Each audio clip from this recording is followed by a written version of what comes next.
Dans cette seconde partie, nous continuons d'apprendre à utiliser les menus horaires et planeurs dans IDOCEO.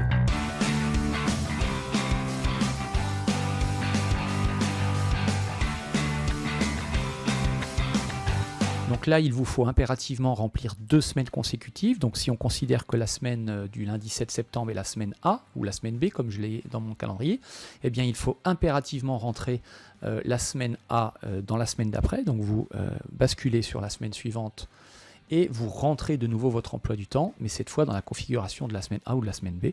Vous avez compris le principe. Il est inutile de faire de recommencer l'opération. Vous avez ici une option copier.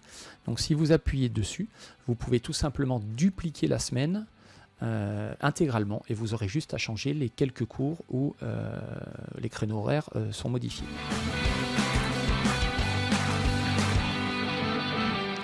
Alors pour illustrer ce que je vous expliquais au début de la vidéo concernant la différence entre le menu horaire et le menu planeur, on va le faire. Donc je suis dans le menu horaire, j'ai dit les différentes classes qui sont sous mes yeux.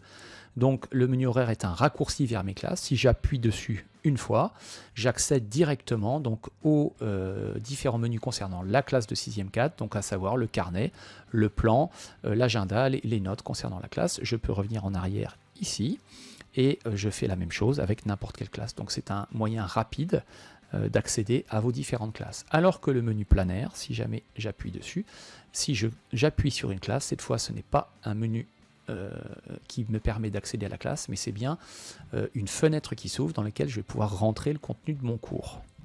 Alors ici, il n'y a pas besoin de s'étendre énormément sur le sujet puisque c'est un contenu de cours, donc à vous de mettre ce que vous voulez. On peut par exemple l'appeler leçon 1, voilà, pour l'exemple.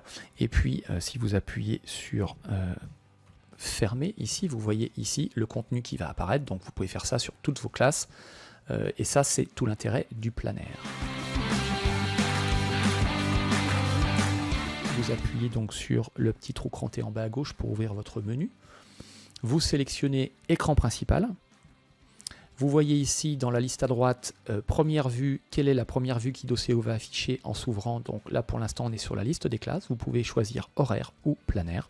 Alors on va prendre l'exemple avec horaire, vous validez et ensuite vous quittez IDOCEO pour le relancer et on va voir ce que ça donne. Alors on va quitter IDOCEO, voilà, on le ferme totalement et on le rouvre et normalement il devrait m'afficher directement les horaires.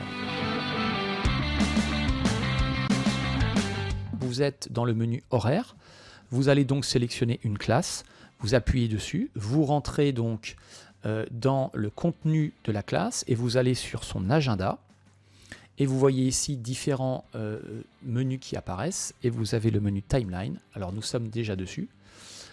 Donc qu'est-ce que la timeline en fait? C'est une visualisation de l'enchaînement de tous les cours avec la classe. Alors si vous vous souvenez bien, si je reviens un petit peu en arrière, dans mes différents horaires, on s'aperçoit que j'ai le lundi 7 les 6e 4 et le mardi 8 les 6e 4. Et donc, si je vais dans la classe et que je retrouve ma timeline, on s'aperçoit que le lundi 7, qui est entouré en rouge parce que c'est aujourd'hui, j'ai un cours. Et dans le mardi 8, j'ai l'autre cours. Donc, vous allez ici, lorsqu'on aura configuré le calendrier, l'enchaînement de tous les cours que vous aurez avec une même classe. Et ça fonctionne pour toutes les classes. Si je prends par exemple la 6e 5 pour cette année, voilà, j'ai les 2 cours de la 6e 5 qui sont le lundi 7 et le jeudi 10. On peut vérifier ça dans le menu horaire. Les 6e 5, je les ai bien le lundi 7 et le jeudi 10.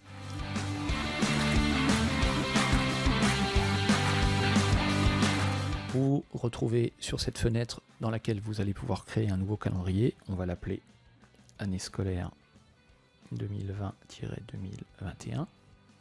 Vous rentrerez les dates de début et de fin de période. Je vais laisser celle par défaut pour l'exemple. J'appuie sur OK. Vous constatez ici que, alors excepté le 31, je ne sais pas pourquoi il me fait ce bug, mais peu importe, du 7 au 11, vous avez un petit tiret sous le jour parce que en fait, il y a quelque chose qui est rentré. Donc ici, les horaires, j'ai bien du 7 au 11, j'ai des entités de classe. Si je passe la semaine d'après, j'ai plus rien. Et donc dans le calendrier, ça se retrouve avec une petite barre. Vous pouvez mettre une couleur pour chaque journée. Donc moi je sais que je le fais, voilà, visuellement c'est au choix. Donc le 7 on va le laisser en bleu, je vais prendre un exemple, le 8 je vais le mettre en violet, et puis on va prendre un exemple avec le 9, donc le mercredi, on va le mettre en, je sais pas moi, en vert. Voilà, on va garder cette configuration-là. Et bien sûr, si vous avez les semaines A, les semaines B, vous aurez 15 jours de configurer, 2 semaines, et vous allez pouvoir utiliser l'option copier, parce que le but du jeu, c'est de copier la totalité de ces semaines sur toute l'année. Je vous invite à vous munir d'un calendrier des vacances que vous pouvez rentrer ici. Alors si on appuie sur le bouton vacances, vous constaterez que moi j'ai déjà toutes les vacances qui sont automatiquement enregistrées.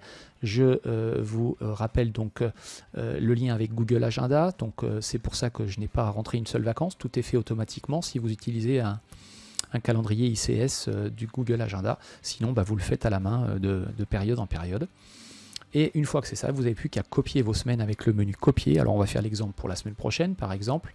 Je veux sélectionner la période de copie, je ne veux pas sélectionner un seul jour, je veux copier une semaine complète.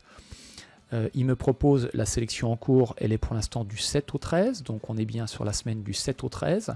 Et je veux la répéter chaque semaine à partir de, alors on va les mettre à partir du 14 septembre, donc on va sélectionner 14 ici, et on va aller jusqu'au 20 septembre ou aller jusqu'au 27 septembre, et on va voir ce que ça donne. Donc je vais me rendre ici jusqu'au 27 septembre, voilà, et je vais appuyer sur le bouton coller, et avec un petit temps de réflexion, l'ordinateur, enfin Idoceo, a mis les 3 semaines en copie.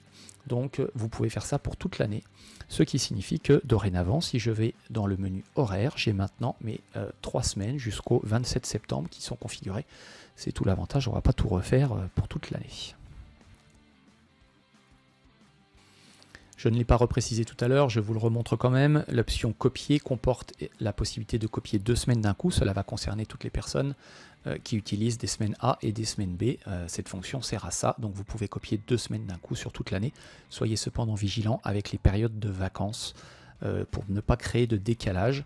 Voilà. J'ai constaté aussi quelques bugs parfois au moment de la fonction copier d'Idoceo, donc soyez pas surpris, il peut y avoir quelques petits ratés sur une journée ou sur une semaine. À vous de faire le rectificatif au cas par cas. Voilà, cette vidéo est maintenant terminée. Si vous avez des remarques, des critiques ou des questions sur ce que j'ai abordé, vous pouvez le faire en commentaire, j'essaierai d'y répondre. Je vous remercie.